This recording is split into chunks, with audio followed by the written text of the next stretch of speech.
Hey fellow Rangers, it's me, Mario.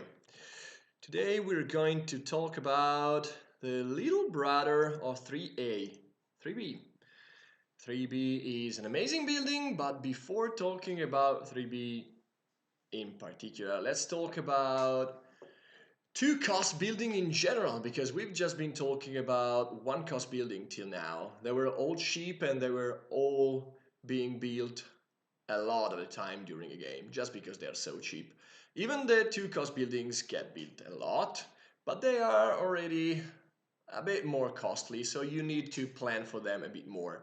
So, um, all the two cost buildings, they all give you a big reward for being the first guy to get a builder. They are, in my opinion, the main reason to get a builder as soon as possible. Getting a builder in competitive games is a very good move on the first loop.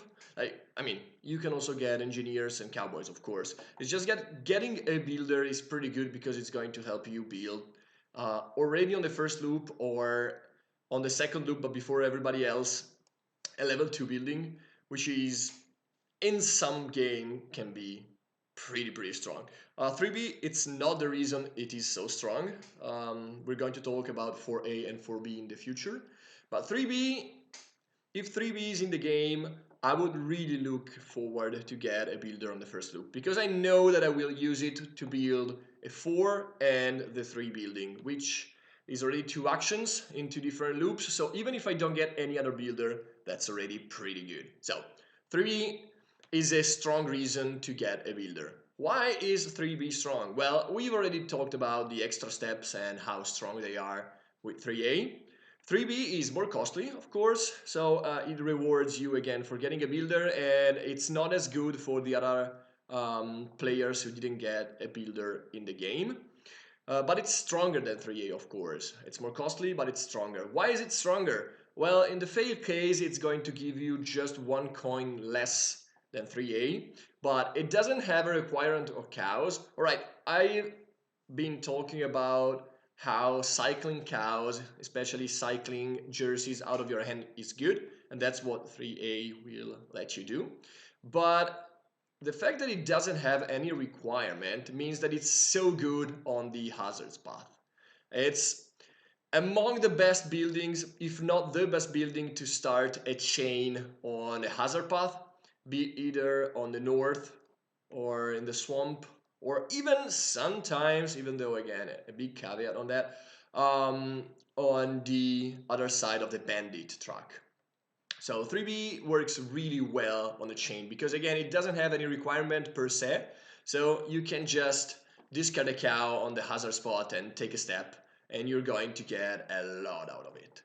Um, Another really strong feature of 3B, probably the strongest feature if you discount the extra step, but I've been talking at length about the extra step in the 3A video. So if you want to dive deeper into it, I suggest you to watch the 3A video. 3B is very good at filling the holes in your strategy. Uh, Auxiliary actions are good in general. Most of the time you're going to unlock the coin first, and the second action you're going to unlock is the move a train. But in many games you can also unlock this one, maybe this one if you're a cowboy, and the last one if you're really going for an the thrashing card strategy, which is very tricky, and I suggest you to try it out, but not to rely on it, since I don't think it's on par with the other main strategy. It can work every now and then, and having 3B in the game is actually um, a strong pull towards trying that strategy. But most of the time, 3B is very good at filling the holes in the strategy.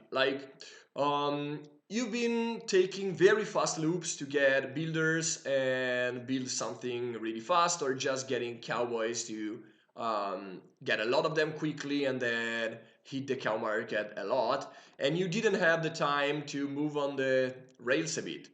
Moving on the rails seems like it's not that incredible early on, and that's probably the biggest mistake that I make every now and then, because the first two probably deliveries are going to be to Kansas City, and even the third one can be in St. Louis.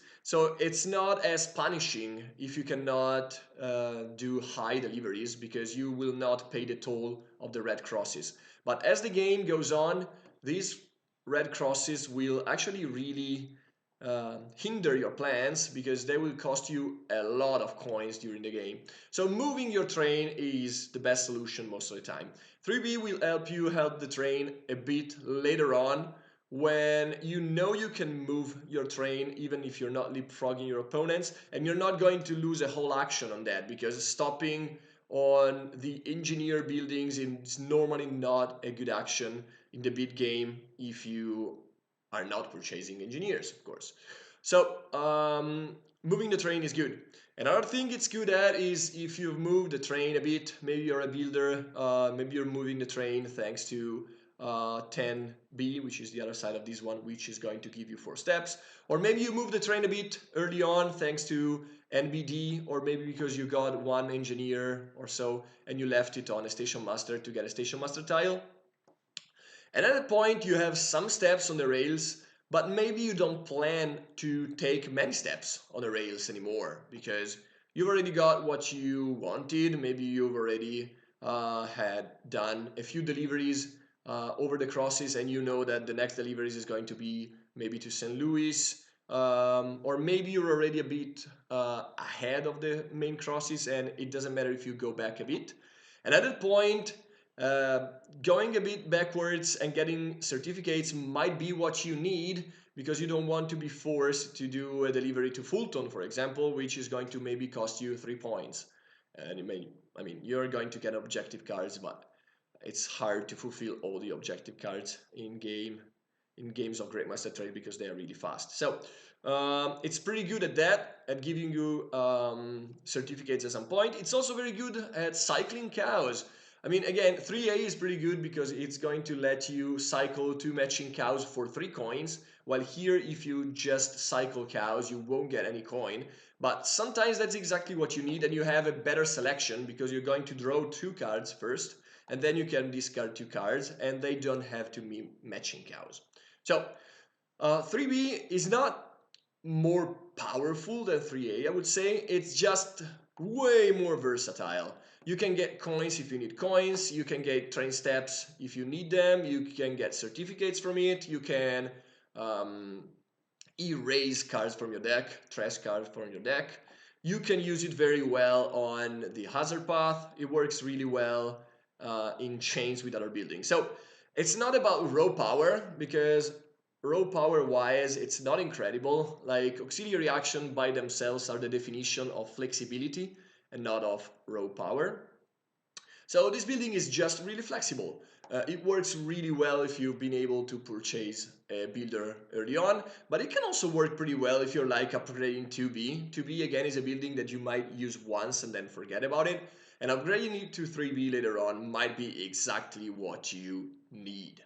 So keep that in mind. Keep in mind what are 3B strengths, and try to use it a bit more, because I see beginner players not using it as much as expert players. So try to go for it more often that you're doing right now, and you might find yourself in a better spot in your games.